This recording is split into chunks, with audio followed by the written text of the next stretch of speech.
My daughter said, "You're not invited to Christmas this year. It's just going to be friends who get me." I said, "Sounds peaceful."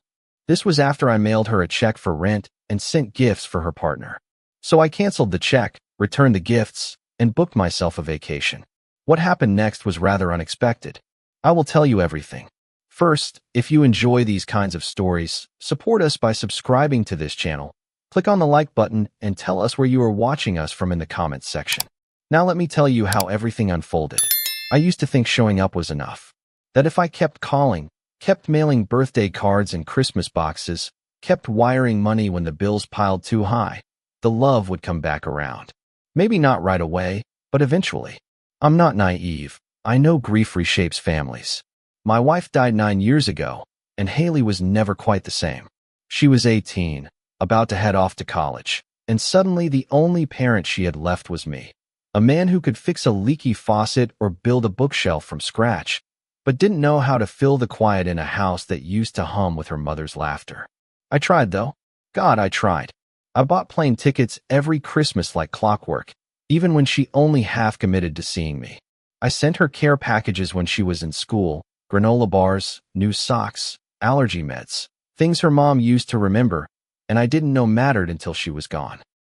I never got much of a response, but I told myself kids were just busy. I told myself it would get better once she settled down. This year, I had reason to think it might. Haley called me in September, sounding more flustered than I'd heard in years. Her partner, Chris, had just been laid off, and rent was due. I didn't hesitate. I told her I'd cover it. And I did, just like that, no questions asked. It wasn't even a discussion. I said, "I've got you," and she said, "Thanks, Dad," in that rushed way that felt more like relief than gratitude. I wrote the check, stuffed it in one of those corny Christmas cards with a picture of a dog wearing a Santa hat, and tucked in a note. "Proud of how hard you're working. Hope this buys you some breathing room." I also sent a gift for Chris, a decent pair of wireless headphones. Nothing extravagant, but thoughtful. I remembered him mentioning his broke the last time we spoke, and I figured a little kindness couldn't hurt. I was already pricing flights, planning to fly in on the 23rd and stay in a hotel nearby like I always did. I imagined us doing something low-key. A movie, maybe brunch, just something together. I wasn't hoping for magic, just a few hours that didn't feel forced. When I called to confirm, her voice was clipped. I could tell something was off the second she picked up. "Hey, Dad," she said, not cold exactly, but not warm either. Like she was halfway between annoyance and obligation. I tried to sound upbeat. "Just touching base on the plans. We still good for Christmas Eve?" There was a long pause, then a sigh. She said, "Yeah, about that. We're actually not doing a family thing this year. Just keeping it small. Friends only. You know, people who get me." That last part landed like a slap I wasn't supposed to flinch at. I sat there in silence, holding the phone like maybe it would transform into something else. My voice came out flat, automatic. "Sounds peaceful," I said. She laughed, just once, short and dry. "Yeah, should be." I got off the phone and just sat in the kitchen, staring out the window like something outside might explain what the hell just happened. I thought about the check already in the mail, the gifts already shipped. I thought about the last 9 years of trying to hold on to a daughter who kept drifting further out of reach every year, like a boat you can still see but can't call back to shore. That night, I poured myself a whiskey, opened my laptop, and canceled the check. The next morning, I called UPS and intercepted the package. The headphones, the card, the note, everything came back to me like dead letters. I didn't cry. I didn't yell. I just felt done. Booking the vacation felt like crossing some invisible line I'd always tiptoed around. I picked Sedona, Arizona, a place I'd never been, but had always wanted to see. Something about the red rocks, the dry air, the idea of being far away from anything familiar appealed to me. I found a little Airbnb on the edge of town. Cozy, quiet, no tinsel, no forced conversations, no pretending. I clicked reserve and felt the strangest sense of relief. For the first time in years, I wasn't going to beg for a seat at someone else's table. I was setting my own. The next few days passed in a strange haze. Haley didn't call. I didn't text. I told myself she was busy, but deep down I knew better. She had drawn a line, and I had finally decided not to cross it. Not this time. Still, I found myself drifting to her old photos, scrolling through memories I hadn't looked at in years. Haley at 5, standing on a stool, helping her mom stir cookie batter. Haley at 12, arms crossed, refusing to smile in front of the Christmas tree. Haley at 16, sitting in the hospital waiting room while I tried to keep it together after the doctor said stage 4. I remembered how she used to cling to my hand like she'd never let go. Somewhere along the way, she did. I think what hurt the most wasn't being uninvited. It was realizing I hadn't actually been invited in years. I'd just been tolerated. There's a difference. Being tolerated means they let you show up, but they don't really want you there. They accept your gifts, your help, your presence, but only because it serves them somehow. Love, at least the kind I believed in, didn't work like that. I loved Haley like oxygen, quiet, constant, necessary. But the air had gone thin, and I was the only one gasping for breath. So I started packing. A couple of books, some hiking boots, a journal I hadn't touched in months. I told myself I wouldn't check my phone more than once a day. I wouldn't post photos, wouldn't fish for pity. I was going to spend Christmas in peace, not penance. I told myself that over and over as I zipped up my suitcase. And for the first time in a long time, I almost believed it. I left 2 days before Christmas, just before the city turned manic with last-minute shoppers and desperate parking lot chaos. The airport felt strange, quiet, almost too quiet. Maybe it was just me, walking through terminals with a backpack slung over one shoulder and a pair of boots I hadn't worn in years. I didn't bring any gifts, didn't pack anything red or green. I wasn't going to pretend this was a normal holiday. This wasn't a vacation either, not in the way people usually mean. It was more like an exile I chose for myself, and even though that sounds dramatic, that's exactly how it felt. I was walking away from something. Or maybe I was walking towards something I hadn't had in a long time. The right to be left alone in peace. I kept replaying that one line in my head, just friends who get me. As if I hadn't spent the last 2 decades doing everything I could to get her, to meet her halfway, to keep the damn door open. The Airbnb was perfect in a way that felt almost suspicious. A small casita with a wood-burning stove, terracotta tile floors, and a deck that looked out over a canyon of red rock. There was no TV, just a bookshelf stacked with dog-eared novels and a guest journal full of strangers' musings about heartbreak, healing, and fresh starts. I stood on that deck the first night, just after sunset, listening to the silence. No car horns. No arguments in the apartment next door. No fake laughter from Haley trying to smooth things over between me and Chris. Just stillness, and that subtle hum of solitude that you only really hear when you're far from everything you know. I poured myself a drink, sat in the cold, and let the quiet wrap around me like a weighted blanket. It wasn't joyful. It wasn't festive, but it was honest. I couldn't help but think about how Christmas had always been the one holiday I tried to hold on to, even after everything else slipped through the cracks. After her mother died, I made it a mission to keep some traditions alive. I bought the same stupid cinnamon-scented candles her mom used to light in December. I played the same records. I even kept the ugly crocheted stockings with our names on them, though mine had long lost its shape and hers had a rip near the top. I guess I thought those little things mattered, that they anchored her to something familiar. But maybe I was wrong. Maybe they were just relics of a past she didn't want anymore. She was building a new life, and I was a shadow from the old one. A reminder she didn't ask for.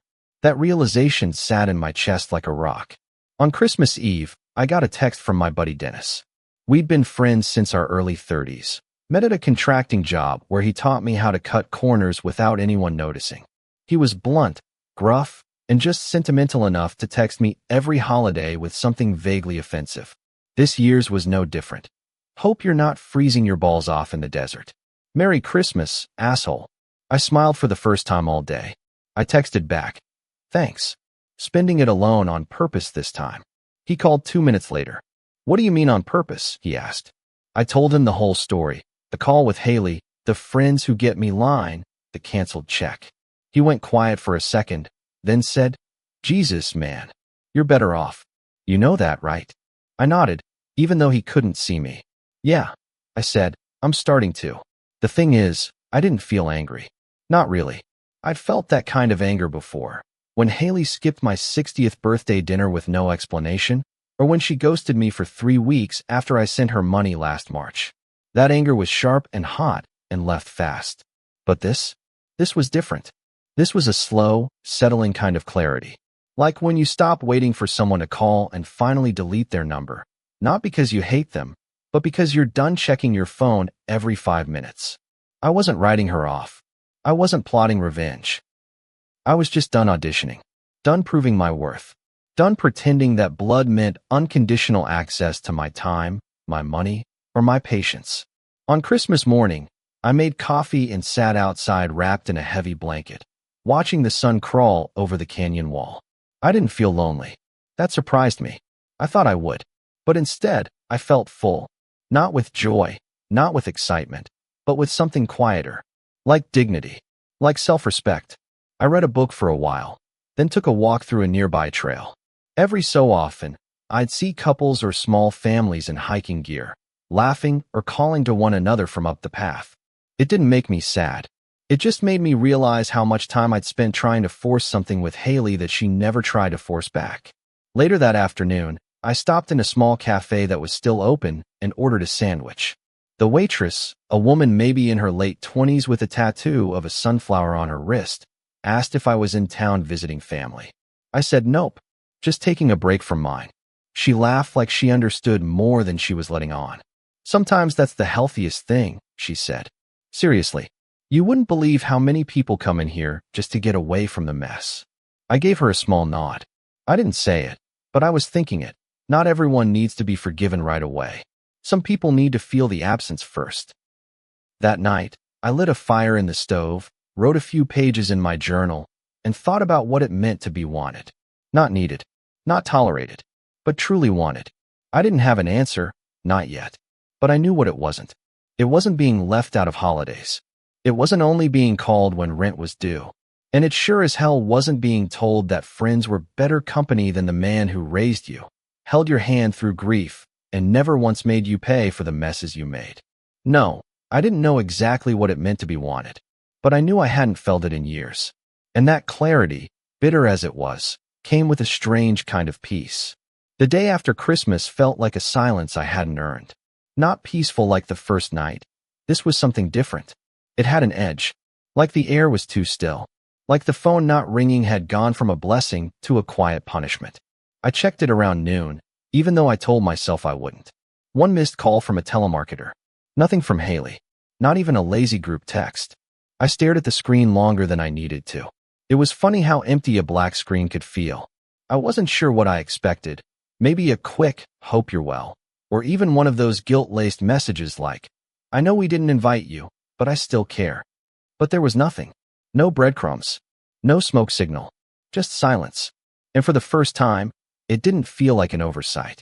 It felt like a choice. I spent the morning hiking one of the longer trails behind the casita. The red rocks seemed to glow more brightly after the rain, and the air smelled like pine and dust.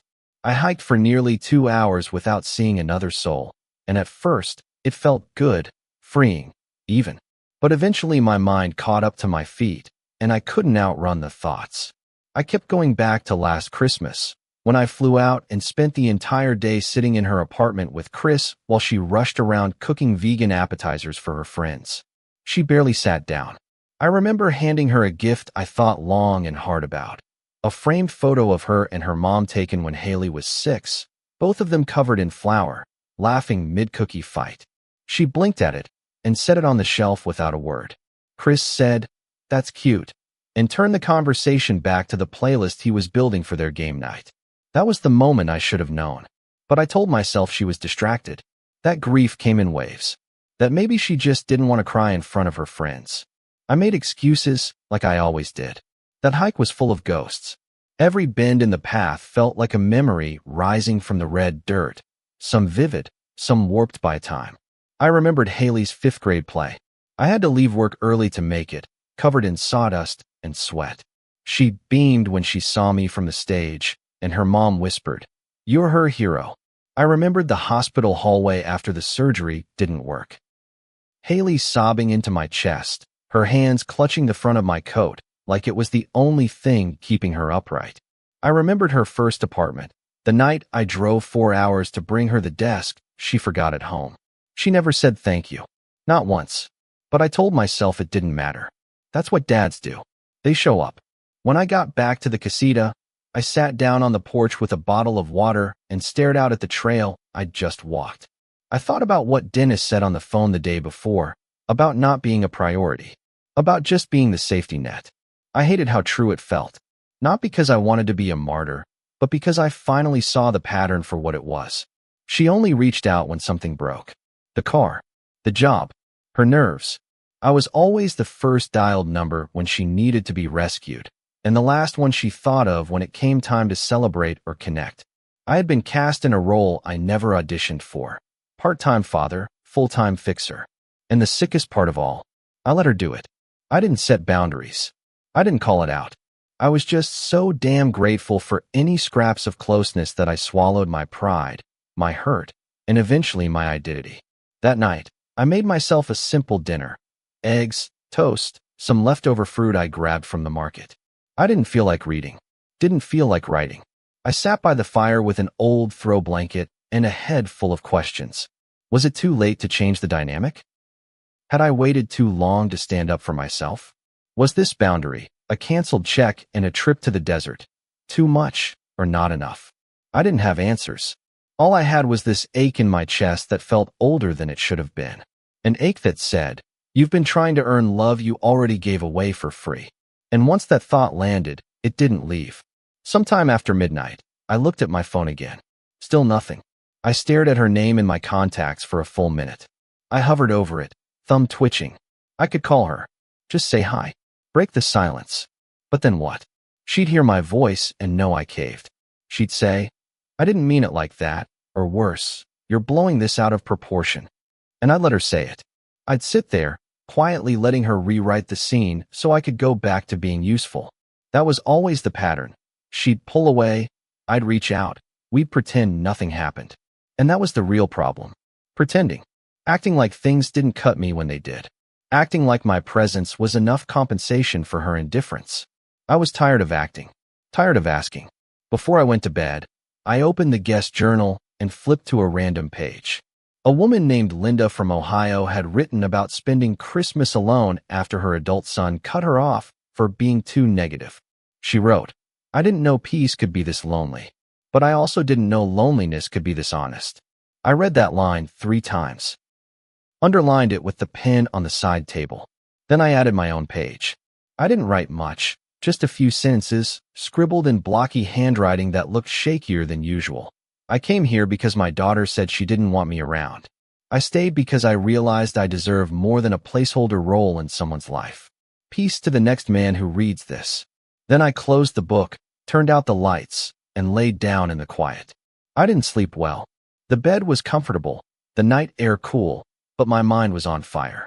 Not with anger, but with something slower, harder to burn out. Sadness, maybe, or acceptance, or just the long, dull ache of detachment that only comes after years of pushing a boulder up a hill that keeps rolling back down.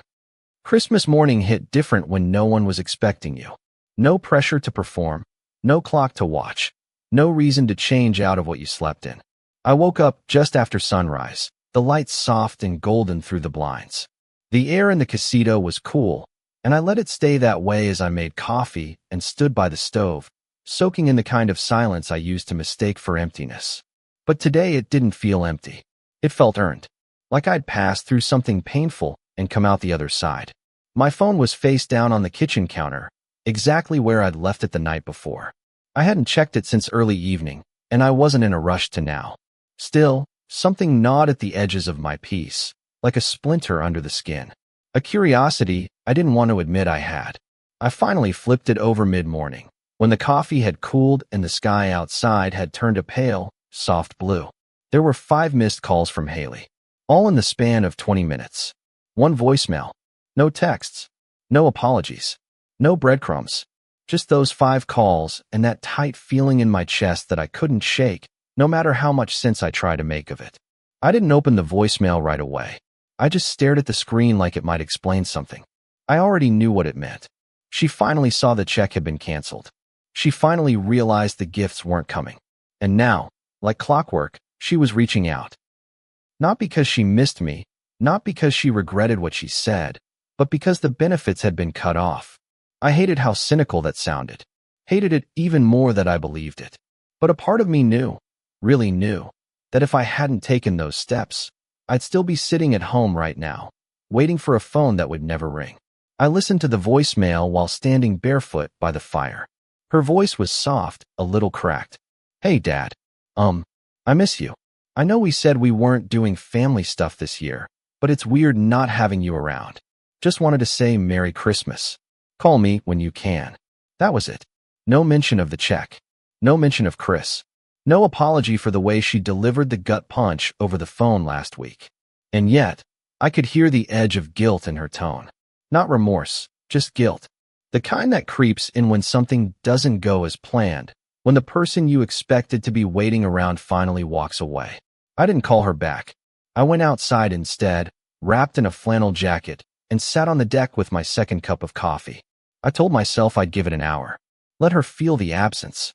Let her wonder what peace looks like on the other side of a closed door. She called again around noon. I let it ring twice before answering, my thumb hovering over the screen like it might burn me. "Hey," I said, voice low. "Hi." She breathed too fast. "You got my message?"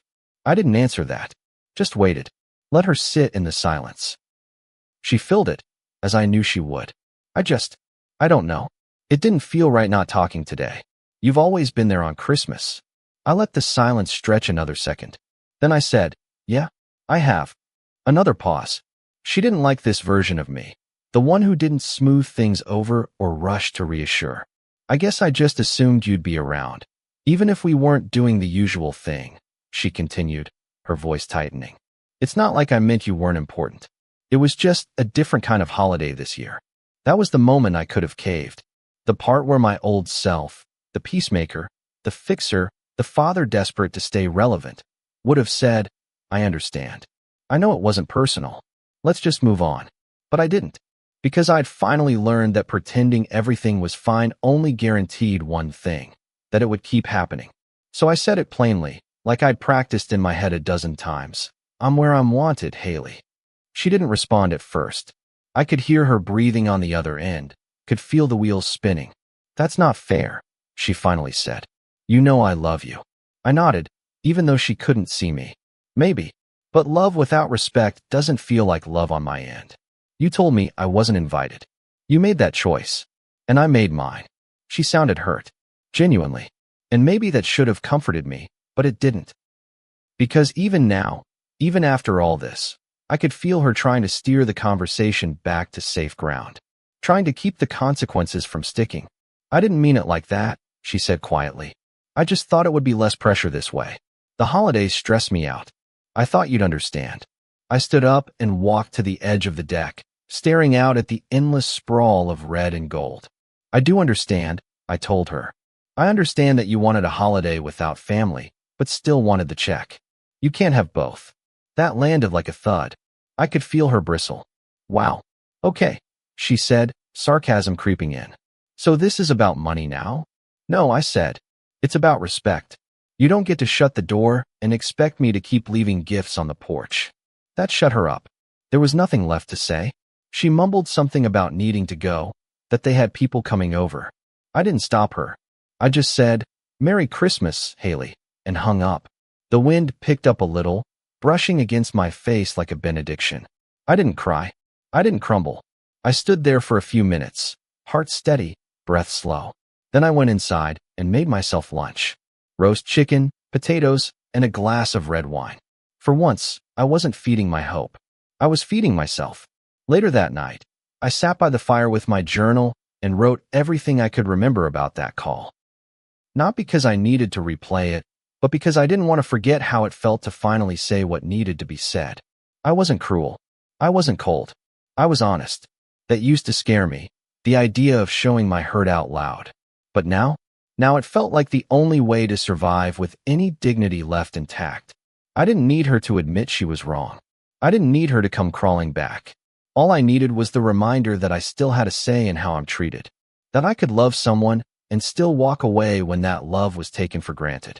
And that night, for the first time in years, I slept straight through. The next morning, there was no call, no text, no sorry I snapped, or I didn't mean it like that. And to be honest, I didn't expect one. I knew how Haley operated when she didn't get her way. She disappeared. She froze people out. It used to work on me. Used to send me chasing after her, trying to patch the silence with apologies I didn't know. But this time, I didn't chase. I made coffee slowly, the way I always did, and sat outside while the sky shifted from gray to gold. The air was cooler that day, with a breeze that carried the scent of juniper and ash from the fireplace the night before. I wrapped myself in the same flannel jacket and looked out over the edge of the canyon, wondering how many other fathers sat in places like this, thinking about the kids they used to be close with. The ones who drifted not because of some catastrophic fight, but because they simply stopped seeing us as necessary.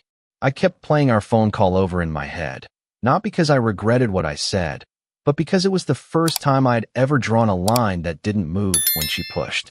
The old me would have felt guilty, worried I was being harsh or dramatic. But this version of me, the one who'd finally chosen dignity over appeasement, felt clear. Not cruel, not angry, just clear. Haley didn't call to reconnect. She called because something had been taken away. My money, my presence, my consistency. It wasn't about love. It was about losing control of a resource she thought would always be there. That realization hit harder than I expected. Not because it was surprising, but because it wasn't. Somewhere deep down, I had known it for years. I just didn't want to believe it. I thought about the first time I bailed her out financially, when she overdrew her bank account in college and called me crying, saying she didn't know how she'd pay rent. I wired the money that same day. No questions. No lecture. Just, don't worry. I've got you. She said thank you, but in that distracted, rushed way that made it feel like she was checking a box. I told myself it didn't matter. That she was stressed. That gratitude would come later. It didn't. That became the pattern. Haley had a problem. I fixed it. She needed something. I sent it. She made a mistake. I shielded her from the consequences. I did it out of love. Out of loyalty to her mother's memory. Out of guilt, maybe, for not being the emotionally fluent father I thought she needed after the funeral. But over time, it stopped feeling like love and started feeling like obligation. Like I was less a person and more a system she could tap into, like a bank account with no withdrawal limits. I decided not to send the rent money in January. That check I used to send at the start of every month? It was staying in my wallet. I wasn't going to announce it. I wasn't going to frame it as punishment. I was just done. Done financing my own marginalization. Done pretending we were close when every phone call felt like a transaction. I knew she'd notice. She always did when the money didn't show up. But this time, I wasn't going to offer explanations or soften the blow. If she reached out, I'd talk. But I wouldn't play dumb. I wouldn't make it easy to ignore what had happened between us. That afternoon, I spoke to Dennis again. He asked how the holiday had gone, and I gave him the short version, the voicemail, the call, the line I finally drew. He let out a low whistle. Damn, he said. Took you long enough. I laughed, more bitter than amused. You always knew? I asked. He didn't hesitate. Of course I knew. I just figured you needed to come to it on your own. He paused, then added, You're a good dad, man. But being a good dad doesn't mean being a doormat. You taught her she could walk all over you, and now you're surprised she wore out the rug. That stung. Not because it was wrong, but because it was exactly what I needed to hear. I'd spent years thinking sacrifice was the highest form of love. But maybe it wasn't. Maybe boundaries were. After we hung up, I sat by the fire again and pulled out the journal. I flipped to the page I'd written a couple nights ago and reread my words. Peace to the next man who reads this. I thought about what I'd add now. Something about clarity. Something about how peace doesn't always come in forgiveness. It sometimes arrives in distance, in finally admitting that some people love the version of you that asks for nothing. I wrote a new entry. Just a paragraph. Today I didn't send money. I didn't explain myself. I didn't apologize for needing respect. And for the first time, I feel like I'm not just surviving the disappointment. I'm choosing to stop participating in it. I stayed in Sedona for 2 more nights. Each day, the silence got quieter, not just externally, but inside me too. I didn't keep checking my phone. I didn't craft imaginary responses to texts that never came. I started reading a novel I'd been meaning to finish for years. I took long walks without a destination. I cooked small, intentional meals. I remembered what it was like to do things for no one but myself. It felt strange at first, selfish, maybe, but eventually it started to feel like something closer to freedom. Like I was no longer carrying a weight that didn't belong to me. When I returned home, the Christmas decorations still hung on the porch. A few neighbors had their lights up, blinking in lazy patterns across eaves and bushes. I didn't rush to take mine down. I just stood on the front steps for a moment, keys in hand, and breathed in the cold. It felt different than the Arizona air, more biting, more familiar, but I welcomed it. Inside, the house was exactly how I'd left it, quiet, clean, untouched. I dropped my bag, hung up my coat, and sat in my old recliner. For the first time in years, I wasn't wondering what I did wrong. I wasn't begging the silence to explain itself. I was just still. And in that stillness, I started to see something clearly. This wasn't about one Christmas. It was about years of small dismissals. Years of being helpful but not appreciated. Present but not valued. I had mistaken access for connection.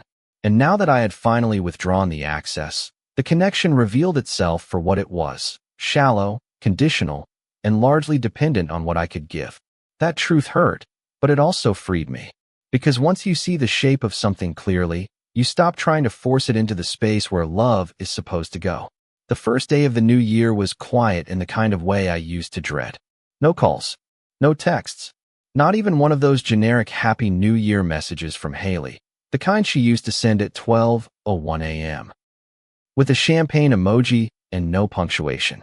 This time, nothing. And yet, I didn't feel the pull to reach out. The old reflex was gone. I used to think silence was something to fix, a problem to solve, a sign that something between us was broken. But now I saw it differently. Sometimes silence wasn't the absence of love. Sometimes it was the sound of peace arriving. Not the celebratory kind, not joy or elation, but a quieter peace, the kind that comes when you stop forcing yourself to fit into someone else's life like a guest in your own story. I started taking down the holiday decorations a few days later. The tree came down first, stripped of its lights and ornaments, then disassembled and boxed away in the garage like it never happened. The stockings followed, including the one with Haley's name stitched in gold thread, faded from time, but still intact. I held it for a minute, thumb brushing the letters. It didn't hurt the way I thought it would. There was no sharp pang, no rush of grief. Just a kind of detached sorrow, like seeing an old photograph of a stranger who used to mean something. I packed it with the others. Not as a punishment, but as a promise to myself. I won't keep holding space for someone who doesn't show up. Not out of spite, but out of self-respect. About a week into January, Haley finally sent a message. Just one. It read, "I guess we're done then?" No greeting. No question mark, despite the words. Just a flat statement dressed up like a question. I stared at it for a long time, longer than I probably should have. It wasn't an invitation to talk. It was a challenge. A dare. A way to make me feel like I was the one walking away, like she hadn't already closed the door weeks ago. I didn't answer. Not because I didn't have words, but because for once, I wasn't going to spend them proving my worth. I set the phone down and picked up my book instead. The silence that followed wasn't loud this time. It was final, and that made all the difference. In the weeks that followed, life took on a strange rhythm. I started walking more, early in the mornings before the world woke up. I cooked real meals for myself instead of microwaving leftovers or skipping dinner.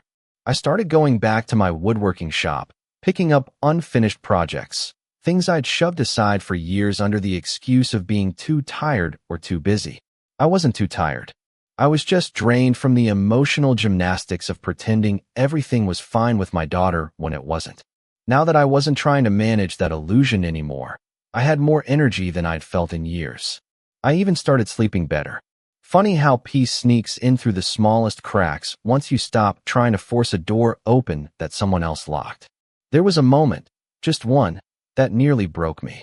I was at the grocery store, walking past the greeting card aisle, and I saw the display for Father's Day. It was too early for it. Probably just the store jumping the gun like they always do, but the cards were there. I picked one up, out of habit more than hope. It had a picture of a man and his grown daughter fishing together, both of them laughing, the tagline reading, "You'll always be my favorite guy." I stared at it for a long time, not because it reminded me of something we had, but because it reminded me of everything we never did. I set the card back down and walked away without buying anything. No tears, no scene, just the quiet knowledge that I had to stop measuring my worth by the cards I never got. Dennis came over one night for a beer and to help me sand down an old cedar chest I'd built in the early years of my marriage. We didn't talk much about Haley. He just looked at me at one point and said, "You look lighter." I nodded. "I feel lighter." He raised his bottle to that, and we didn't say anything else. That's the thing about true friends. They don't need the play-by-play. They just notice the shift, the way your shoulders settle, the way your voice steadies, the way you stop apologizing for taking up space in your own life. I thought a lot about what people mean when they say family is everything. It's a nice sentiment, warm, familiar, but I think it's only true if your family treats you like more than an ATM with a heartbeat. Blood ties don't guarantee respect. They don't entitle anyone to kindness they won't return. I loved Haley. I still do, in some stubborn, unshakable way that won't completely die. But love doesn't mean self-abandonment. Love doesn't mean I show up every time she snaps her fingers while she decides whether or not I'm worthy of her attention that week. Love, real love, is mutual. And what we had wasn't. It's not that I don't want her back in my life. It's that I can't afford to let her in on those old terms. If she ever calls again, and I mean really calls, not just when something's broken, I'll answer. But I won't rebuild the bridge alone. She'll have to meet me halfway, with words that come with weight. Not performance, not manipulation, just truth. Until then, I'll keep my peace. I'll protect it like the rare, hard-earned thing that it is. As winter melted into spring, I stood on my porch one morning, coffee in hand, watching the last traces of snow disappear from the yard. I wasn't thinking about Haley. I wasn't thinking about anything heavy. Just the warmth on my face, the small breeze, the quiet. And I realized something. I didn't need a dramatic ending. I didn't need closure wrapped in a perfect apology. I just needed this moment, this space, this breath of calm. And for once, I wasn't waiting on anyone else to give it to me. Have you ever had to walk away from someone you love just to protect your peace? Share your story in the comments, because sometimes the hardest boundaries are the ones we have to draw with family. If this story resonated with you, don't keep it to yourself. Like it, share it with someone who needs to hear it, and subscribe for more stories that say the quiet part out loud. These aren't just stories. They're truths we've all lived in silence. See you soon in the next story.